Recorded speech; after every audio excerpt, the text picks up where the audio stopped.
आदरणीय मेरे प्रिय दोस्तों और भक्तों, आपके समक्ष एक उग्र तपस्वी दत्तात्रेय का वृतांत रख रहा हूँ। दोस्तों, यह वृतांत अपने में बहुत नामी है और ज़्यादा से ज़्यादा यह 10-12 मिनट का होने वाला है। आपसे विनती है कि बने रहिए। इस वृतांत के अंत तक आपको स्वयं पता लगेगा कि उग्र तपस्वी दत्तात्रेय ने क्या किया। तो दोस्तों, यह गीता प्रेस गोरखपुर द्वारा प्रकाशित एक पत्रिका में रिपोर्टेड है, इसलिए ज़रूरी समझता हूँ कि आपको इसको सुनाया जाए। दोस्तों, पुराने समय की बात है। एक महान त्यागी तरुण ने अपनी घोर साधना के पश्चात 16 साल की आयु में भक्ति में एमए पास कर लिया था। इनका नाम था उग्र तपस्वी दत्तात्रेय। उस समय अवध में राजा मूढ़ मानदाता राज्य किया करते थे। वे काली माता के उपासक थे। पुजारी उपासक और भक्त मैट्रिक, बीए और एमए की तरह अलग अलग माने जाते हैं। भक्त को महात्मा भी कहा जाता है। एक रात की बात है कि सपने में राजा ने काली माता के दर्शन किए। माता ने उनसे कहा कि बलिदान। माता के कहने का लक्ष्य यह था, अपने अहंकार का बलिदान करके मेरी भक्ति करें। परंतु राजा उस लक्ष्य पर नहीं पहुंचा। उसने जाकर निश्चय कर लिया कि काली की मूर्ति के सामने एक आदमी का बलिदान देना चाहिए, नहीं तो राज्य का कुशल नहीं होगा। सच है, कोई किसी का लक्ष्य नहीं देखता। राजा को भय और चिंता से सोचते सोचते रात भर नींद नहीं आई। प्रातःकाल मंत्री को ताकीद कर दी कि राज्य भर में डोंडी यानी कि मुनादी करवा दी जाए कि जो आदमी काली माता का बलिदान बनेगा उसके घर वालों को राजा 1 लाख रुपए देगा। दोस्तों, उस समय पुराने जमाने में 1 लाख किसी के पास होना असंभव सी बात थी। इस पवित्र काम के लिए किसी नवयुवक को अग्रसर होना चाहिए था। इस नोटिस को 1 साल हो गया, जब कोई नहीं आया। एक दिन राजा ने फिर वही सपना देखा और वही सुना कि बलिदान। अब बलिदान का शब्द सुनकर राजा ने ऐलान करवा दिया कि अगर कोई नवयुवक अपनी जान को मिथ्या लालसा नहीं छोड़ सकता तो ना सही, परंतु एक मानव बलि देना राजा प्रजा के हित के लिए बहुत जरूरी नजर आ रहा है। अगर कोई किसी बूढ़े, अंधे या पागल को इस पवित्र काम के लिए राजी कर लेगा तो वह 1 लाख रुपए का पुरस्कार पा लेगा। इस दूसरे विज्ञापन को भी लगभग 1 साल जब बीत गया, बहुत से बूढ़े,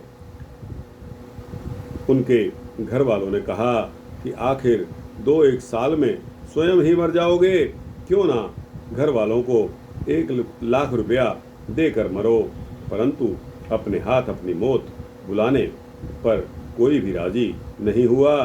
एक रात राजा ने एक बार फिर वही सपना देखा और वही हुक्म सुना। राजा अंदर से घबराने लगा।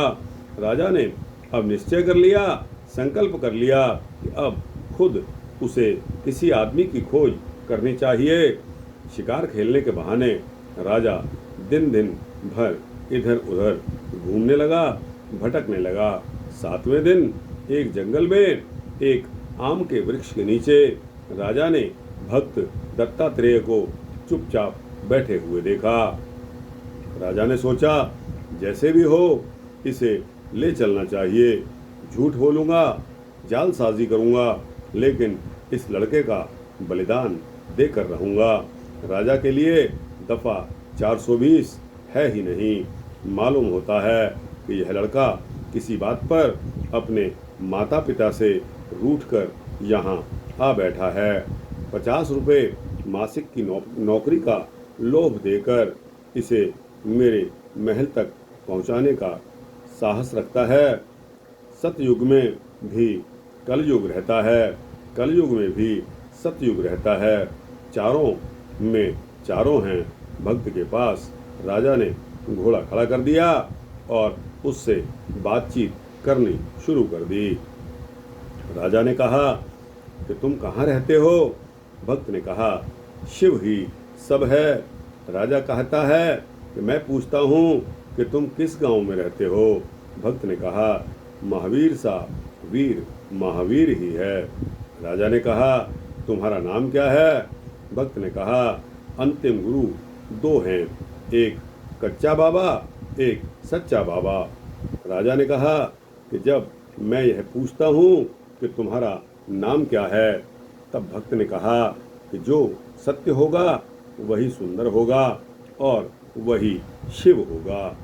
राजा सोचने लगा कि मैं खेत की बात कहता हूँ और यह खलिहान की सुनता है।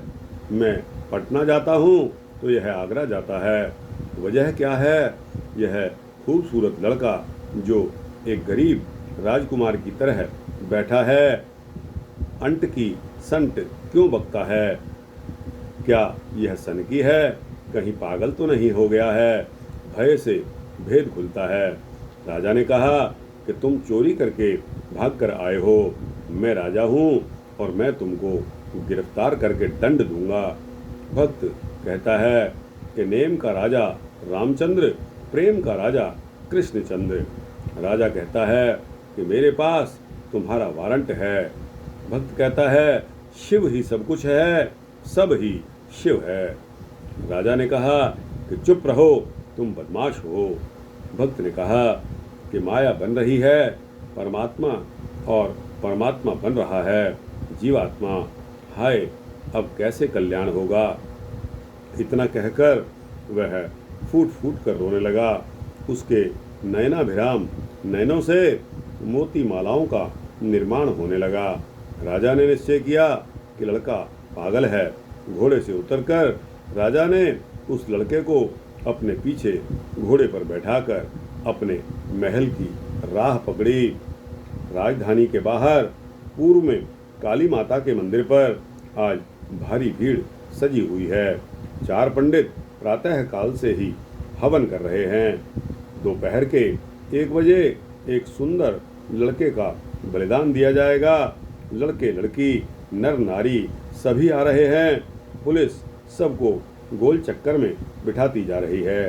पुलिस कहती थी शोर मत करो, राजा साहब पधार रहे हैं। ठीक 12 बजे एक बंद पालकी आई। हाथ में नंगी तलवार लिए हुए राजा साहब नीचे उतरे। हाथ पैर बंधा एक लड़का भी पालकी से उतारा गया। दोनों आकर हवन के पास काली माता के सामने खड़े हो गए। लोगों ने उन दोनों को देखा। मास्टर दत्तात्रेय को यह सब चकित और सम्मोहित हो गए। ब्रह्मा विष्णु और शंकर तीनों के आशीर्वाद से भक्त जी का जन्म हुआ था। माताएं कहने लगी अगर मेरा बच्चा होता तो राजा की दाढ़ी में दिया सलाई लगा देती। हाय बेचारे की माँ मर गई। पिताओं ने कहा अगर मेरा पुत्र होता तो चाहे मेरा तन बदन तोले तोले करके उड़ जाता, लेकिन जीते जी इस पर मैं आँच न आने देता। रमणियों ने कहा कि कितना मनोरंजक पति होता। जब पूर्ण आहुति की घंटी बज गई तब 1 बजा। राजा ने तीखे स्वर में भक्त से कहा कि कुछ खाओगे?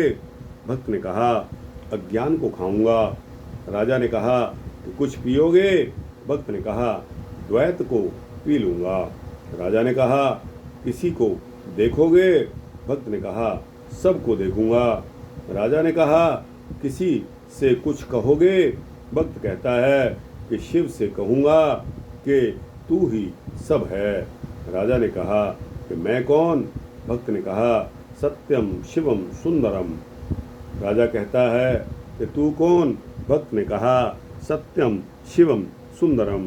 राजा तलवार दिखाता हुआ कहता है कि यह क्या है? भक्त ने कहा कि सत्यम शिवम सुंदरम।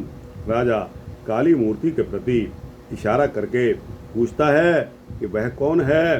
भक्त ने कहा कि सत्यम शिवम सुंदरम। राजा कहता है कि तुम्हारा बलिदान दिया जाएगा। भक्त ने कहा कि सत्यम शिवम सुंदरम। राजा तलवार उठाकर जय काली। पब्लिक में हाहाकार मच गया। कोई रोने लगा, कोई भागने लगा, कोई आंखें बंद करके बैठ गया तो कोई चिल्लाने लगा, कोई मूर्छित होकर गिर गया और कोई राजा को गालियां देने लगा। यह सब क्या है? राजा और भक्त के बीच स्वयं काली माता आकर प्रकट हो गई। मारे भय के राजा की तलवार जमीन पर गिर पड़ी। देवी ने पूछा कि क्यों मूर्ख, यह क्या कर रहा था? राजा ने कहा माता जी का आज्ञा पालन जैसे हो सका, यही पागल लड़का 3 साल की तलाश के बाद मिल सका है, क्षमा करो माता जी। देवी ने कहा कि पागल लड़का? राजा कहता है हाँ। देवी ने कहा कौन है पागल? राजा ने कहा कि यह लड़का पागल है। तब देवी ने कहा ये पागल है या तू पागल है? राजा ने कहा कि हे माता जी।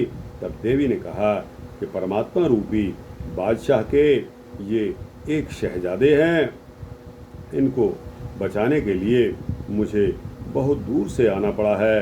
अरे मूर्ख, प्रथम यह बताओ कि मैंने तुझसे अहंकार का बलिदान चाहा था या किसी मेरे बच्चे को अकारण मार डालने के लिए कहा था? राजा ने कहा समझा नहीं माता जी। तब देवी ने कहा कि और मारने के लिए यह मिला था कि वह कि जिसे स्वयं मौत नहीं मार सकती। राजा ने कहा कि मैं नहीं समझा माता जी। तब देवी ने कहा कि जो सबको शिव के रूप में देखता है, किसकी मजाल है जो उस पर हाथ उठा सके। राजा ने कहा माता जी मैं नहीं समझा।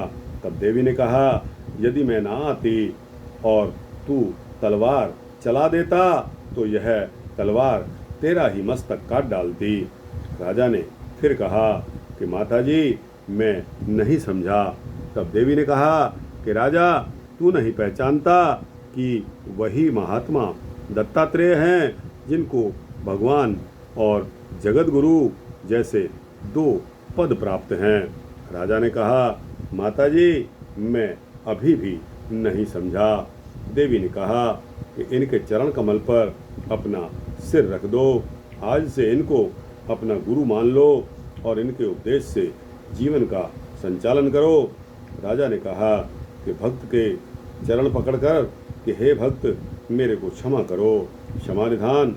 देवी इतने में ही अंतर्ध्यान हो गई। अमीर को बिठाकर फकीर ने छाती से लगा लिया। पहले तो प्रजा दुख के आंसू बहा रही थी, अब वह सुख के आंसू बहाने लगी। तो दोस्तों यह दत्तात्रेय की कथा आपको मैंने सुनाई। दोस्तों यह कहानी के रूप में दी गई है और दोस्तों एक बलिदान के ऊपर यह कथा आश्रित है। आपको कैसी लगी? अच्छी लगी हो तो इसको लाइक और शेयर करते हुए अपने दोस्तों, भक्तों, मित्रों, जिज्ञासुओं तक पहुंचाना। कमेंट सेक्शन में अपनी राय अवश्य देना और इस चैनल को अगर आप सब्सक्राइब कर देंगे तो आपको इसी तरह के सूक्ष्म भक्ति वृत्तांत मिलते रहेंगे। जय श्री राधे, जय श्री श्याम, जय श्री राधे श्याम।